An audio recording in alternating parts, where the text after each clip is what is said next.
BJP ನಾಯಕರಿಗೆ ಸಾಮಾಜಿಕ ನ್ಯಾಯ ಅಂದ್ರೆ ಏನು ಅಂತಲೇ ಗೊತ್ತಿಲ್ಲ. ನಮ್ಮ ಕ್ಯಾಬಿನೆಟ್ನಲ್ಲಿ ಎಲ್ಲರಿಗೂ ಅವಕಾಶ ನೀಡಿದ್ದೇವೆ. ಕ್ಯಾಬಿನೆಟ್ ವಿಸ್ತರಣೆ ಬಗ್ಗೆ ಬಿಜೆಪಿ ಲೇವಡಿಗೆ ಕೆಪಿಸಿಸಿ ಅಧ್ಯಕ್ಷ ವಿಕೆ ಹರಿಪ್ರಸಾದ್ ಕೌಂಟರ್.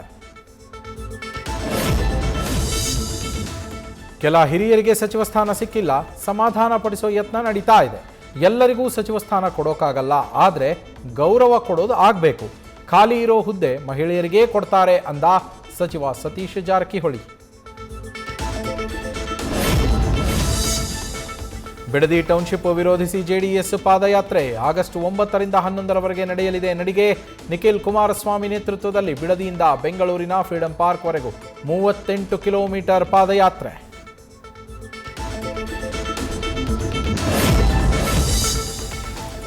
ಭೂ ಸ್ವಾಧೀನವನ್ನ ವಿರೋಧಿಸಿ ಬಿಡದಿ ರೈತರಿಂದ ಮುಂದುವರಿದ ಪ್ರತಿಭಟನೆ. ಜಿಬಿಐಟಿ ಪ್ರತಿಕೃತಿಯ ಶವಯಾತ್ರೆ. ಯಾವುದೇ ಕಾರಣಕ್ಕೂ ಟೌನ್ಶಿಪ್ ಯೋಜನೆ ಮಾಡದಂತೆ ಒತ್ತಾಯ.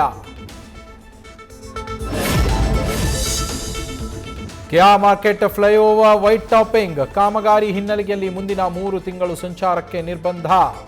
ವಾಹನ ಸವಾರರು ಪರ್ಯಾಯ ಮಾರ್ಗ ಬಳಸುವುದಕ್ಕೆ ಸಂಚಾರಿ ಪೊಲೀಸರ ಸೂಚನೆ.